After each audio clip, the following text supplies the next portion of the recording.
Hello friends, welcome back to session 6 of our chapter Cost and Revenue. Last session में हम लोगों ने समझा था कि शॉर्ट रन में किस तरह से एवरेज कॉस्ट, मार्जिनल कॉस्ट और ये सब बिहेव करते हैं। इस सेशन में हम फोकस करेंगे और समझेंगे कि लॉन्ग रन में ये सारे कॉस्ट कैसे बिहेव करते हैं। तो चलिए देखते हैं लॉन्ग रन में किस तरह से ये फंक्शन काम करता है। So let's continue. Long run cost, we shall now explain the long run cost. अब हम लोग क्या चीज सब पढ़ने जा रहे हैं? हम लोग पढ़ने जा रहे हैं लॉन्ग रन कॉस्ट क्या होता है। In the long run all factors of production are variable. तो लॉन्ग रन में जितने भी फैक्टर ऑफ प्रोडक्शन है सब वेरिएबल हो जाते हैं। ये हम लोग शुरू से पढ़ते आ रहे हैं। There are no fixed cost. Long run में फिक्स्ड कॉस्ट बोल के कुछ भी नहीं होता। There is enough time for businessmen to make all the adjustment that they wish to make। तो अब यहां पर बाई चांस ऐसा कोई क्वेश्चन आ जाए कि लॉन्ग रन में सारे कॉस्ट वेरिएबल क्यों होते हैं और फिक्स्ड कॉस्ट क्यों नहीं होता है, तो उसका आंसर लिखेंगे हम लोग ये वाला, because there is enough time for businessmen to make all the adjustment that they wish to make। तो ये हम लोग का आंसर होगा। अगर इन केस ऐसा कोई क्वेश्चन आ जाए कि लॉन्ग रन में सारे के सारे वेरिएबल कॉस्ट क्यों होते हैं, फिक्स्ड कॉस्ट क्यों नहीं होता है। But in long run the firm can build a new plant more suitable to the larger output level. तो लॉन्ग रन में फर्म क्या कर सकता है, एक न्यू प्लांट बना सकता है जो कि लार्जर आउटपुट के लिए सुइटेबल हो। So in long run, we are interested only in long run average cost and long run marginal cost। तो जब हम लॉन्ग रन का बात करेंगे तो हम लोग सिर्फ दो ही चीज पे फोकस करेंगे। एक होगा लॉन्ग रन एवरेज कॉस्ट और दूसरा होगा long run marginal cost. We are not going to talk about long run fixed cost. हम लोग लॉन्ग रन फिक्स्ड कॉस्ट से कोई बात नहीं करेंगे। लॉन्ग रन एवरेज कॉस्ट का, long run average cost refers to minimum possible per unit cost. देखो क्या बोल रहा है, लॉन्ग रन एवरेज कॉस्ट क्या है, it refers to the minimum possible per unit cost of producing different quantities of output of goods in long period। तो क्या हो गया, लॉन्ग रन एवरेज कॉस्ट क्या है, it refers to the minimum possible per unit cost. कि long run में per unit का cost हम लोग के लिए सबसे मिनिमम हो जाता है। तो long run average cost refers to the minimum possible per unit cost of producing different quantities of output in long period। So in long period, each firm can make use of different size of plant। तो long run में क्या हो सकता है, each firm can make use of different size of plant। अलग अलग plant के size को हम लॉन्ग रन में यूज कर सकते हैं। A given quantity of output can be produced from a special size। बोल रहा है गिवन क्वांटिटी ऑफ आउटपुट हम बना सकते हैं from a special size plant most suitable to it. अब इसको देखो, थोड़ा सिंपल लाइन से समझते हैं। बोलना ये चाह रहा है कि लॉन्ग रन में हम लोग का एवरेज कॉस्ट जो है वो मिनिमम क्यों हो जाता है। क्वेश्चन ये है कि लॉन्ग रन में हम लोगों ने बात किया कि लॉन्ग रन में हम लोग का एवरेज कॉस्ट मिनिमम हो जाता है। क्वेश्चन आता है ऐसा क्यों हो जाता है। तो ऐसा इसलिए हो जाता है क्योंकि लॉन्ग रन में हम अपने प्लांट को अपने रिक्वायरमेंट के हिसाब से एडजस्ट कर सकते हैं। ठीक है, अगर मेरे को लग रहा है कि ये प्रोडक्ट को इस प्लांट में नहीं बना के उस प्लांट में बनाएंगे तो पावर कम खाएगा, एनर्जी कम खाएगा, तो मेरा खर्चा कम लगेगा, तो हम अकॉर्डिंगली उसको दूसरे प्लांट में शिफ्ट कर सकते हैं। तो इस चीज का हम लोग को एडवांटेज मिलता है। तो वही बोल रहा है, we can shift it to the plant which is most suitable to it.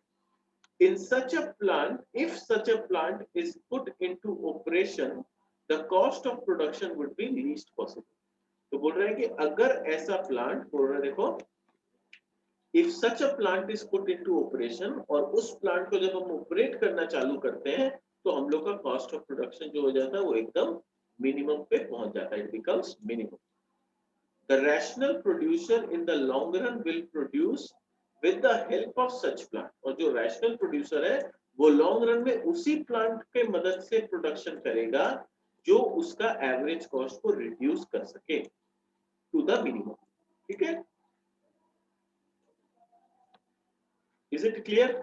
कि मेरे पास दो प्लांट है, एक ये वाला एक ये वाला, इसमें ऑलरेडी बहुत प्रेशर, ये ऑलरेडी 100% कैपेसिटी यूटिलाइजेशन कर रहा है।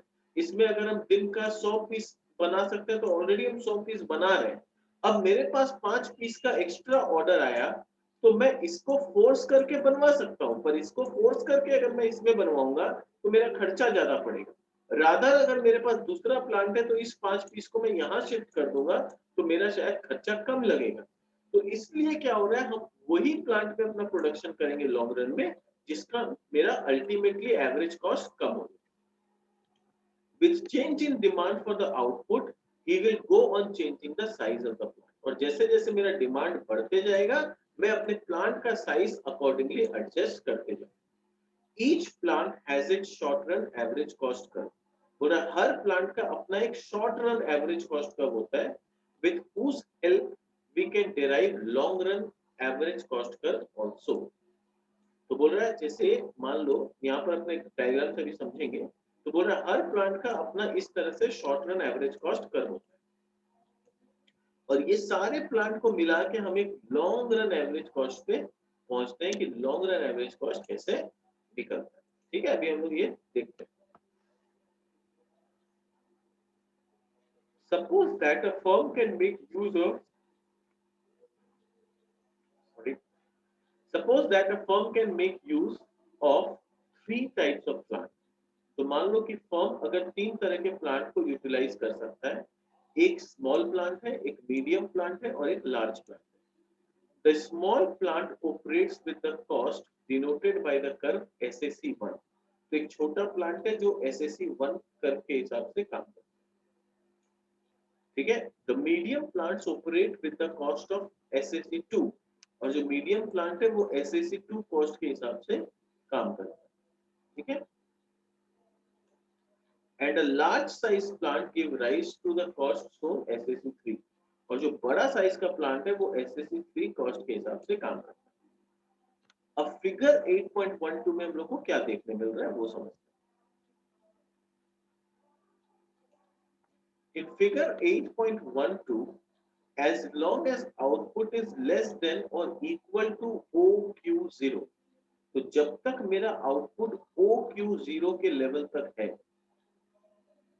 ठीक है, OQ0 के लेवल, तब तक मेरे लिए क्या होगा, a plant of first size will be build.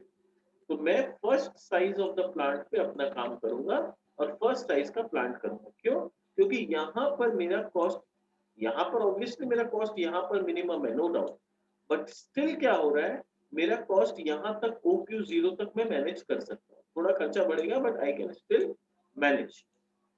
ठीक है, क्योंकि अगर मैं सेकंड प्लांट में भी जाता हूँ, सपोज यहाँ पर अगर मैं सेकंड प्लांट में जाता हूँ तो वहाँ खर्चा बेसी पड़ जाएगा। जैसे अगर मैं Q आउटपुट का बात करूँ, वहां पर अगर मैं सेकंड प्लांट को ऑप्ट करूँ तो देखो किसमें खर्चा कम पड़ रहा है, फर्स्ट प्लांट में इतना खर्चा लग रहा है, सेकंड प्लांट में इतना। तो ऑब्वियसली अभी भी first plant is more beneficial, though it is not minimum, वो मिनिमम नहीं है, but compared to my second plant अभी भी फर्स्ट प्लांट मेरे लिए बेनिफिशियल है। OQ0 पे जब मैं आता हूं तो देखता हूं कि दोनों इक्वल हो गए। OQ0 पे दोनों पे खर्चा क्या है, ऑलमोस्ट इक्वल हो गया। ठीक है, ये देखो OQ0 पे जो खर्चा है दोनों पे कहीं ना कहीं इक्वल है। तो यहां तक जब खर्चा इक्वल ही है तो मैं नया प्लांट में क्यों शिफ्ट करूं, पुराना में काम चला रहा हूं। OQ0 के बाद क्या, OQ0 के बाद इंटरेस्टिंग सिचुएशन चालू होता है कि अगर और ज्यादा मेरे पास डिमांड आता है OQ0 के बाद, तो मेरा सेकेंड प्लांट में मेरा जो कॉस्टिंग आएगा वो इतना आएगा, और जो मेरा फर्स्ट प्लांट का कॉस्टिंग आएगा वो इतना आएगा। तो क्योंकि अब फर्स्ट प्लांट का कॉस्टिंग मेरे लिए ज्यादा हाई है तो I will shift to the second. तो ये बेनिफिट मिलता है हम लोग को लॉन्ग रन में कि I can decide according to demand. हम डिसाइड कर सकते हैं कि मेरे को कौन से प्लांट में प्रोडक्शन करना मेरे लिए ज्यादा बेनिफिशियल होगा, फर्स्ट प्लांट या सेकंड प्लांट। तो 0 से लेकर OQ तक तो मैंने फर्स्ट प्लांट पे काम किया, पर जैसे ही डिमांड OQ से ऊपर चला गया I shifted to the second plant, तो मैं सेकंड प्लांट में शिफ्ट हो गया। ठीक है, क्योंकि वहां मेरा खर्चा कम पड़ रहा है। तो वही लिखा देखो in figure 8.12 as long as the output is less than or equal to OQ0 the plant of first size will be built. When the desired output exceeds OQ0 level, जैसे ही OQ0 level को cross करेगा the medium plant will be built. तो हम medium plant बनाएंगे as long as the output does not exceed OQ2. और medium plant में हम कब तक काम करेंगे OQ2 के लेवल तक, यहाँ तक। तो यहाँ पर क्या हो जाएगा मेरा मीडियम और लार्ज प्लांट दोनों का खर्चा सेम आ रहा है, तो फिर हम क्यों लार्ज प्लांट बनाए, मीडियम से ही काम चलाएंगे। पर जब OQ2 से भी ज्यादा डिमांड आने लगे, सपोज डिमांड OQ2 से भी ज्यादा आ गया, तो यहाँ पर अगर मैं जाता हूँ तो यहाँ पर क्या हो जाएगा मेरा average cost second plant medium plant में बहुत ज्यादा हो जाएगा, जबकि लार्ज प्लांट में मेरा कॉस्ट बहुत कम है। तो मैं लार्ज प्लांट में शिफ्ट हो जाऊंगा, यानी I will change my scale to large scale unit. पहले मैं स्मॉल स्केल इंडस्ट्री था, फिर मैं मीडियम स्केल बना और अब मैं लार्ज स्केल बन जाऊंगा। क्लियर? वही बोल रहे देखो, so long as the output does not exceed OQ2, if the output is to expand further beyond OQ2 level, the plant SAC will be built. तो हम कौन सा प्लांट बिल्ड कर लेंगे, SAC 3 वाला प्लांट बिल्ड कर लेंगे, यानी लार्ज स्केल वाला प्लांट पे चले जाएंगे। In other words, the long run average cost is obtained from SAC 1 as long as output does not exceed OQ0. Then it is obtained from SAC2 when it exceeds OQ0 level.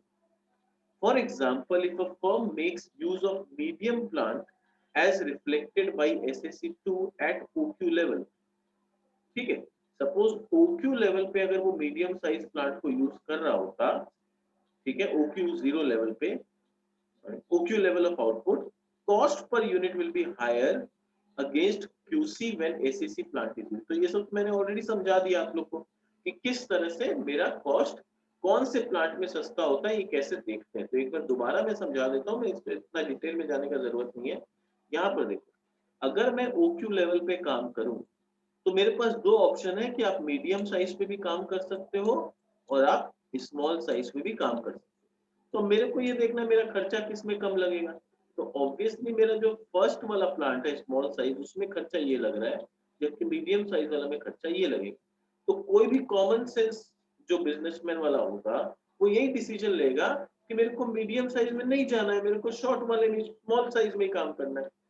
पर जब मेरा OQ0 level को cross कर जाएगा, तब मेरे को जहां कंपैरिजन करना होगा यहाँ पर आके, तब मैं कंपेयर करूंगा तो क्या देखूंगा कि अब मेरा जो है मीडियम साइज का खर्चा कम पड़ रहा है और जो स्मॉल साइज वाला पहला प्लांट था उसमें खर्चा मेरा ज्यादा पड़ रहा है। तो obviously I will shift to the medium size. तो इस तरह से कोई भी बिजनेसमैन डिसीजन लेता है कि कब उसे कौन से प्लांट में शिफ्ट करना। यहाँ एब्सोल्युटली क्लियर?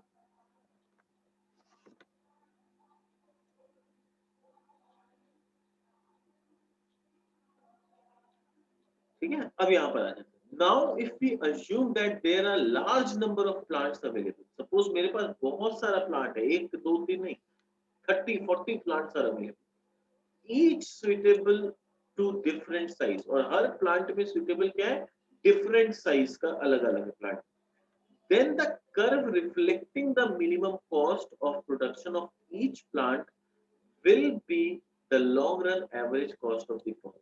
तो अगर मेरे पास बहुत सारे प्लांट्स है तो हर प्लांट पे मैं मिनिमम कॉस्ट तक प्रोड्यूस करने का कोशिश करूं, और हर प्लांट का मिनिमम कॉस्ट को ज्वाइन करते हुए मेरा long run average cost curve बन जाएगा, provided I have lot many plants. ठीक है, each point on this curve shows the minimum cost of producing the corresponding level of output. ठीक है, the LAC curve is the locus of all the points. तो क्या बोल रहा है, what is LAC curve? LAC curve is the locus of points denoting the least cost of producing the corresponding output. यानी मेरे पास इतने सारे प्लांट्स के ऑप्शन है कि हर पर्टिकुलर रेंज ऑफ आउटपुट के लिए मैं नए प्लांट में शिफ्ट हो सकता। अभी मेरे पास सिर्फ 3 प्लांट, तो भले ही मेरा मिनिमम कॉस्ट नहीं था पर फिर भी हम उसको उसी में मैनेज कर रहे थे। जैसे मैं यहाँ बना के दिखाता हूँ आप लोग को।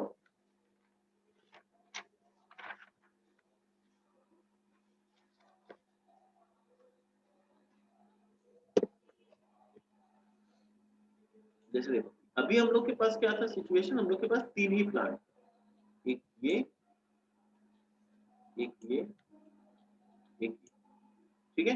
तो अभी क्या हो रहा था कि मान लो मेरे को ये वाला पॉइंट बनाना है, दिस वन, तो मेरा मिनिमम पॉइंट इस प्लांट में, पहले वाले प्लांट में मिनिमम पॉइंट ये था, बट फिर भी अगर मेरे को मान लो मिनिमम पॉइंट, मान लो मैं नंबर से बात करता हूँ, वाज 100 यूनिट्स, पर मेरे को अगर 150 यूनिट्स बनाना है, तो ऑब्वियसली मुझे पता है कि मेरा खर्चा मिनिमम से थोड़ा ज्यादा लग रहा है, क्योंकि मिनिमम कॉस्ट कब लगेगा मेरे लिए, जब मेरा 100 यूनिट्स एग्जैक्टली होगा, ठीक है ना।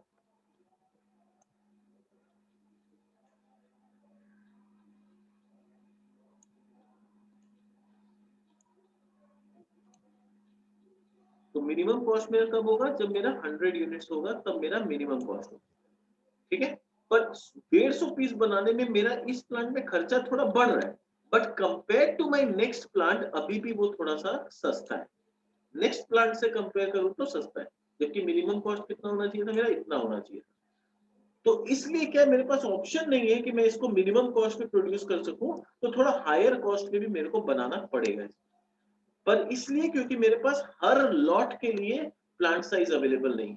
पर मान लो अगर मेरे पास हर लॉट के लिए प्लांट साइज अवेलेबल हो, ठीक है ना, सपोज इसका, इसका, इसका, इसका, हर छोटा छोटा लॉट के लिए भी अगर मेरे पास प्लांट साइज हो, तो मैं क्या करूंगा, हर यूनिट को मिनिमम पे प्रोड्यूस करने का कोशिश करूंगा, और ये सारे मिनिमम पॉइंट्स को ज्वाइन करते करते मेरा लॉन्ग रन एवरेज कॉस्ट जो आएगा, वो खुद अपना मिनिमम हो जाएगा। This is the main logic है कि मेरे पास इतने सारे प्लांट्स अवेलेबल है कि मैं हर लॉट ऑफ प्रोडक्शन को कोशिश करूंगा कि एकदम मिनिमम तक प्रोड्यूस करूं, मैंने यानी मैं इस प्लांट में वहीं तक प्रोड्यूस करूं जहां मिनिमम है, अगेन इस प्लांट में वहीं तक प्रोड्यूस करूं। तो उसके लिए जरूरी क्या है, देखो लॉट साइज कैसा होना चाहिए मैं बता रहा हूं। जैसे ये पहला प्लांट है, इसका मिनिमम ये है, तो मेरा दूसरा प्लांट जो है ना, उसका स्टार्टिंग यहां से होगा, तो क्या होगा, मिनिमम तक यहाँ प्रोड्यूस किया, उससे थोड़ा सा भी अगर मेरे को बेसिक प्रोड्यूस करना है, तो मैं सेकंड प्लांट में शिफ्ट हो जाऊंगा जहां मेरा खर्चा कम लगेगा, क्योंकि यहाँ तो खर्चा बढ़ जा रहा है। तो यहाँ मिनिमम, अब इसका मिनिमम यहाँ है, तो मेरा जो नेक्स्ट प्लांट आना चाहिए वो ऐसा आना चाहिए, तो इसका मिनिमम यहाँ पर है, उससे थोड़ा सा भी अगर मैं बढ़ाना चाहूँ तो मैं बढ़ाऊंगा, तो मैं थर्ड प्लांट में चला जाऊंगा, क्योंकि सेकंड प्लांट में मेरा कॉस्ट बढ़ गया। तो इस तरह से जब होता है ना, तो हम क्या करते हैं, एकदम मिनिमम पॉइंट पे प्रोड्यूस करते हैं, ठीक है। अब इसका मिनिमम पॉइंट ये है, तो नेक्स्ट प्लांट जो आएगा वो ऐसा आएगा, इसका मिनिमम पॉइंट ये है, तो नेक्स्ट प्लांट यहाँ से आएगा, फिर इसका मिनिमम पॉइंट ये है, तो नेक्स्ट प्लांट यहाँ से गुजरेगा, इसका मिनिमम पॉइंट यहाँ है, तो नेक्स्ट प्लांट ऐसे गुजरेगा। ऐसे करते करते जब बहुत सारे प्लांट होंगे, तो अल्टीमेटली मेरा लॉन्ग रन एवरेज कॉस्ट सबके मिनिमम को टच करते हुए जाए, और इसीलिए हम लोग बोलते हैं लॉन्ग रन में क्या होता है, हम लोग एकदम कोशिश करते हैं कि एकदम मिनिमम कॉस्ट पे अपने चीजों को प्रोड्यूस करें, ठीक है। तो वही बताना चाह रहा है, देखो what is LAC. LAC curve is the locus of points denoting the least cost of producing the corresponding output. तो कोई भी corresponding output को बनाने का सबसे कम खर्च कहाँ से होगा। It is a planning curve. तो ये क्या है, ये एक तरह से लॉन्ग रन में प्लानिंग कर्व होता है, because on the basis of this curve the firm decides, इसी कर्व के बेसिस पे फर्म डिसाइड करता है that plant is to be set up in order to produce, sorry, what plant, कि इसके बेसिस पे वो डिसाइड करते हैं कि जो नया प्लांट लाएंगे उस प्लांट का प्रोडक्शन कैपेसिटी कितना होना चाहिए, in order to produce minimum cost the expected level of output, कि जो एक्सपेक्टेड लेवल ऑफ आउटपुट है उसको अगर हम मिनिमम कॉस्ट में बनाना चाहते हैं, तो मेरे को किस लेवल ऑफ आउटपुट का जरूरत है, और उसके लिए जो प्लांट साइज होना चाहिए मेरा, वो कितना बड़ा या कितना छोटा होना चाहिए। The traditional LAC curve is U shaped and it is often called envelope curve. तो एलएसी कर्व का दूसरा नाम क्या है, अपने को पूछ सकता है, इसका दूसरा नाम है एनवेलप कर्व। ये भी यू शेप का होता है, और इसका जो नाम है उसको क्या बोलते हैं हम लोग, एनवेलप कर्व। क्वेश्चन आता है क्यों बोलते हैं, because it envelops the SSC curve of as shown in figure 8.13। तो 8.13 में जिस तरह से शॉर्ट रन कर्व्स बताए हैं, उसके सारों को ये एनवलप करते हुए जाता है। देखो इसके मिनिमम पॉइंट को टेंजेंट बनाया, इसके मिनिमम पॉइंट को भी टेंजेंट बनाया, यहाँ भी बनाया, यहाँ भी बनाया, यहाँ भी बनाया। तो जितने भी शॉर्ट रन कर्व है ना, उसके मिनिमम पॉइंट से वो टेंजेंट बन के गुजर रहे हैं। देखो, दिस इज द पार्ट। ठीक है, तो इसमें क्या हो रहा है, हर शॉर्ट रन कर्व के मिनिमम पॉइंट से हम होके गुजर रहे हैं। तो मेरा लॉन्ग रन एवरेज कॉस्ट जो आ रहा है वो एकदम जितना पॉसिबल हो सकता है हम कॉस्ट को मिनिमाइज करने की कोशिश करें। ठीक है,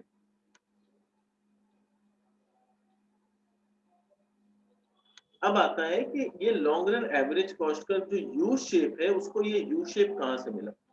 An implicit assumption of U-shaped LAC curve is that each plant is designed to produce optimally a single level of output। बोल रहा है कि ये U shape का लॉजिक क्यों आता है, क्योंकि जितना भी हम प्लांट्स बना लें, लॉन्ग रन में हर प्लांट का क्या है, एक आउटपुट प्रोड्यूस करने का मैक्सिमम फैक्टर होता है। यानी LAC curve is that each plant is designed to produce optimally a single level of output। तो एक सिंगल लेवल ऑफ आउटपुट वो प्रोड्यूस कर सकता है। Any departure from the leads, और वो सिंगल लेवल से थोड़ा सा भी अगर हम आउटपुट बढ़ाते हैं तो it leads to increase in cost, उससे मेरा खर्चा बढ़ जाता है। As a consequence of this assumption, the LAC curve envelops the SAC curve। और इसी assumption के बेस पे जो LAC curve है वो SAC curve को पूरी तरह से envelop कर देता है। This envelope curve shows the minimum per unit cost of production at each level of output। तो ये जो envelope curve है वो हमें क्या दिखा रहा है, ये LAC curve हमें क्या दिखा रहा है, वो दिखा रहा है minimum per unit cost of production at each level of output। कि हर लेवल ऑफ आउटपुट को अगर बनाना है तो आपका minimum possible cost of production क्या पड़ेगा। When the firm can build any desired scale of plant, जब फर्म के पास कोई लिमिटेशन नहीं हो, जैसा रिक्वायरमेंट हो वो वैसा प्लांट अगर बना सकता है। प्रैक्टिकली देखो ऐसा होता नहीं है, किसी के पास भी ऐसा नहीं है कि सपोज एक सिंपल से एग्जांपल लेते हैं कि हम लोग के घर में अगर मान लो 3 गाड़ी, तो एक गाड़ी है मान लो 4 सीटर है, एक गाड़ी है मान लो वो 9 सीटर है, एक गाड़ी है मान लो वो 13 सीटर। 3 गाड़ी according to need of the family. अब अगर हम बोलेंगे सर मेरे को तो 6 जन को ही जाना है, तो 6 जन 4 गाड़ी 4 सीटर वाला में अटेगा नहीं। 9 सीटर वाला में अगर हम लेके जाते हैं तो 3 स्पेस ब्लैंक हो जाता है, तो वहां पर कॉस्टिंग बढ़ जाएगा। बट उपाय नहीं है, अपने को 9 सीटर में जाना ही पड़ेगा। क्योंकि अब ऐसा तो नहीं है कि सर एक काम करते एक 6 सीटर का गाड़ी खरीद लेते हैं, तो वहां पर कॉस्ट मिनिमम हो जाएगा। अगर इतना हम लोग का कैपेसिटी है कि 6 सीटर का एक गाड़ी खरीद लेते हैं, 7 सीटर का भी एक खरीद लेते हैं, 8 सीटर का भी खरीद, अगर वैसा कर सकते हैं तब तो कॉस्ट मिनिमम होगा। बट प्रैक्टिकली ऐसा होता नहीं है ना। प्रैक्टिकली हम ऐसा नहीं है कि हर सिंगल यूनिट के लिए एक एक गाड़ी खरीदते जाए। ठीक है, अगर 6 जन को जाना है तो एक काम करते चलो 6 सीटर गाड़ी खरीद, है ना, ऐसा नहीं कर सकते। तो वही बोल रहा है कि ये अजम्पशन हम लोग लिए हैं कि जो प्रोड्यूसिंग फर्म है उसके पास हर लेवल ऑफ आउटपुट के लिए एक प्लांट साइज है, पर प्रैक्टिकली ऐसा होता नहीं। So this envelope curve shows the minimum per unit cost of production at each level of output when the firm can build any desired scale of plant, पर practically any desired scale of plant होता नहीं। The point of tangency occurs to the falling part of SAC curve for the points lying to the left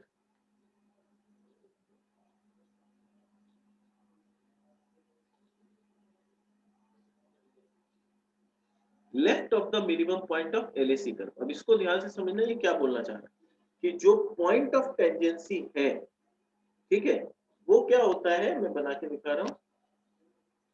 ये जो point of tangency है, suppose ये long run average cost है मेरा, तो यहाँ पर शॉर्ट रन ऐसे ऐसे जा रहा है। ठीक है, तो यहाँ पर शुरू में मिनिमम पॉइंट तो जैसे यहाँ पर है मेरा लॉन्ग रन का, तो लॉन्ग रन का अगर मिनिमम पॉइंट मेरा यहाँ पर है, तो इसके लेफ्ट वाला पोर्शन, यानी इसके लेफ्ट वाले पोर्शन में जो टेंजेंसी पॉइंट है वो फॉलिंग पार्ट को टेंजेंट बना के जा रहा है। ये फॉलिंग पार्ट को टेंजेंट बनाएगा, फॉलिंग पार्ट, यहाँ भी फॉलिंग पार्ट। और उसके बाद जो होगा ना, उसके बाद जो टेंजेंट बन रहा है वो सब राइजिंग पार्ट को टेंजेंट बन रहा है। ठीक है, क्वेश्चन आता है सर ऐसा क्यों कि पहले फॉलिंग पार्ट को बना रहा है फिर राइजिंग पार्ट को। यहाँ पे ढंग से बनाते हैं।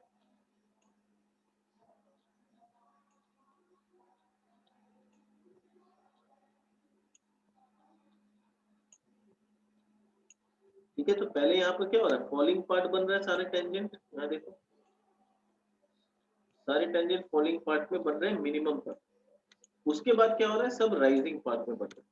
तो वही बताना चाह रहे हैं कि left portion of the minimum पे हम सारे फॉलिंग पार्ट को टच करके आगे बढ़ रहे हैं, राइट पोर्शन पे हम सारे राइजिंग पार्ट को टच करके बढ़ रहे हैं। तो ऐसा क्यों हो रहा है कि पहले हम लेफ्ट को टच कर रहे हैं फिर राइट को। The point of tangency for the outputs larger than OQ occurs to the rising part, larger than OQ मतलब minimum के right side वाले में rising part, thus at the falling part of the LAC the plants are not worked to full capacity, यानी जो falling part of LAC में है वहां पर प्लांट अपने फुल कैपेसिटी पे काम नहीं कर रहा, whereas to the rising part of LAC the plants are overworked। तो rising part में क्या हो रहा है, प्लांट ओवरवर्कड हो जा रहा है, जितना उसका कैपेसिटी है उससे ज्यादा वो काम कर रहा है। Only at the minimum point E the plant is optimally employed. तो मिनिमम पॉइंट ई कौन सा है देख लो, only at the minimum point of E the plant is fully और ऑप्टिमली एम्प्लॉयड। लेफ्ट साइड में क्या हो रहा था, उसका मिनिमम पॉइंट ये है पर वो टच कहाँ कर रहा था, यहाँ पर। इसका मिनिमम पॉइंट ये है बट टच कर रहा था यहाँ पर। तो मिनिमम पॉइंट पे नहीं आ रहा था क्योंकि the plant was not fully employed. तो लेफ्ट पार्ट में क्या हो रहा है, the plant is not fully employed, इसीलिए क्या हो रहा है, I am going to the falling part. Tangent कहाँ बन रहा है, falling part of SAC curve. Right side में क्या हो रहा है, plant is more than fully employed, overworked हो जा रहा है, इसीलिए वो किसको टच कर रहा है, rising part of the curve को टच कर। तो एकदम क्लियर हो गया। So LAC curve is derived on this assumption of unlimited plant। तो बार बार बोल रहा है कि LAC कर्व जो हम डिराइव किए वो इस assumption पे किए हैं कि मेरे पास नंबर ऑफ प्लांट्स अनलिमिटेड है, बट प्रैक्टिकली ऐसा होता नहीं। In such a situation, the long run average cost curve will be smooth and continuous curve as shown in the figure 8.13। यानी यहाँ जैसे दिखाया एकदम स्मूथ होगा and is labeled as long run average cost curve। LAC curve is so drawn as to be tangent to each of the short run average cost curve। और LAC curve को इस तरह से बनाया गया है कि वो हर SAC curve का tangent point को टच करते हुए आगे बढ़े। Every point on long run average cost will be tangency point with short run average cost curves।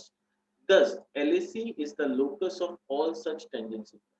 तो LAC क्या हो जाएगा, it is the locus of all the tangency points। This is the ultimate conclusion।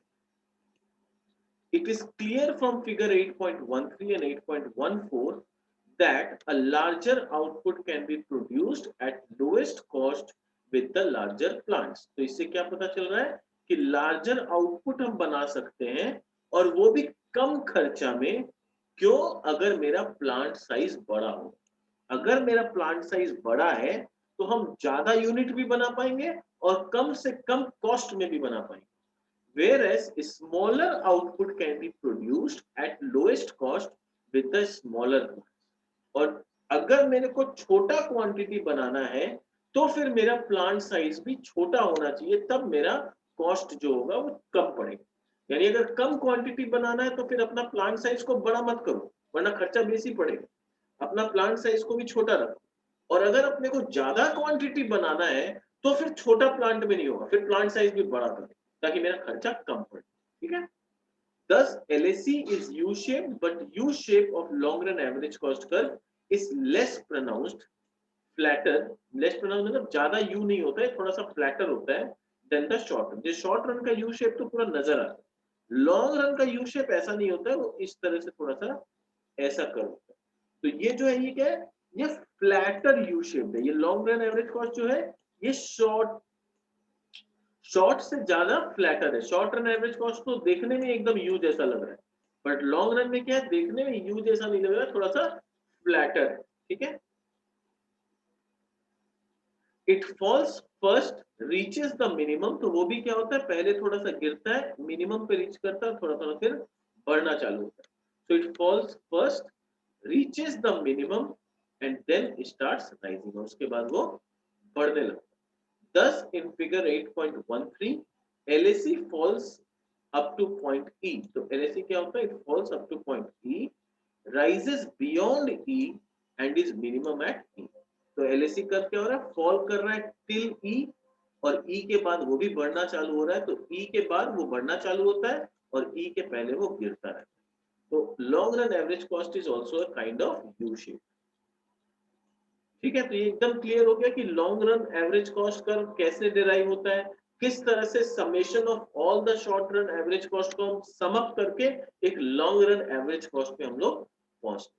तो आज के session को हम लोग यही रखेंगे, हम लोग लॉन्ग रन एवरेज कॉस्ट को पूरी तरह से समझे। नेक्स्ट सेशन में जब हम आएंगे तो हम समझेंगे long run marginal cost curve क्या हो। ठीक है, तो आज के सेशन को यहीं तक रखते हैं, मिलते हैं हमारे नेक्स्ट सेशन में। Bye bye.